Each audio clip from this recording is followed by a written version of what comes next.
Okay, so here we have a size 4, which is the smaller one, and a size 3, which is the bigger one. And, interestingly, a size 4 fits into a size 3. So here's how I prep Leia's medication.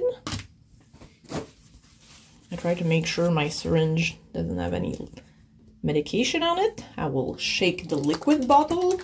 So as much as possible, I try to avoid liquid medication because they are much more difficult to administer, but this can be fairly easy.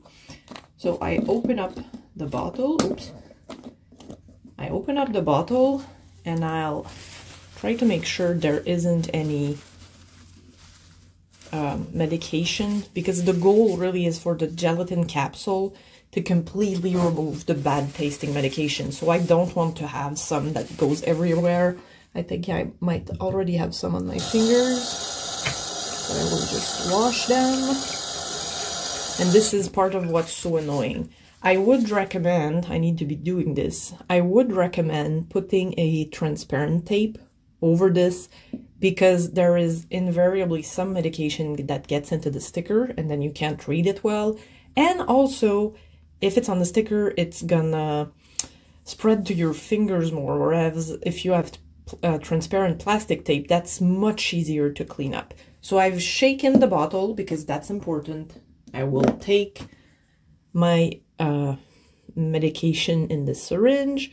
In the gelatin capsule size 4, I can put about 0.2 milliliters. And so if I need more than that, either I'll do 2 size 4 or a size 3 solo. So I'm gonna try to make this visible.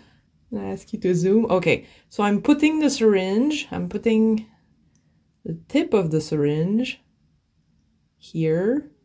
I don't want to close the gel cap, and I don't want medicine to pour on the outside, because I want the air to come out and I don't want any medication on the other side. And I've just noticed that I've actually put the medication in the size 3, which is not what I meant to do.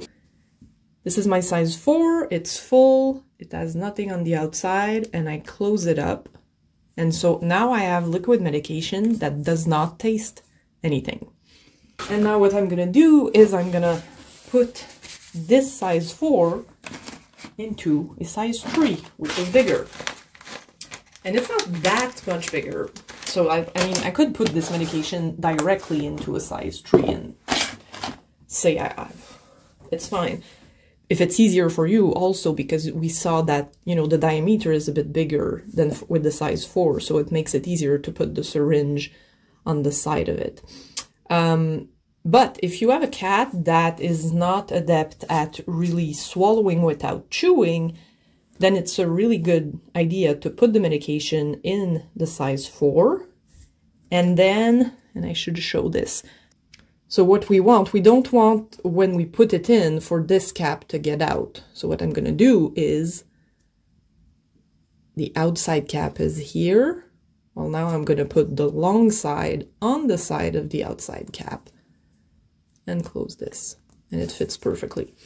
And so now you have a pill that is much, much harder to press and to try to bend, because it is a size 4 doubled with a size 3. So if I were to take just a size 3, for example, I can press this easily. The size 4 with the liquid medication with the size 3 over it, that's much, much harder to do. And so this is much less likely to result in your cat actually tasting this bad medication. There's loads of other stuff you can do to help your cat medicate themselves, but this is a very good tip for liquid medication.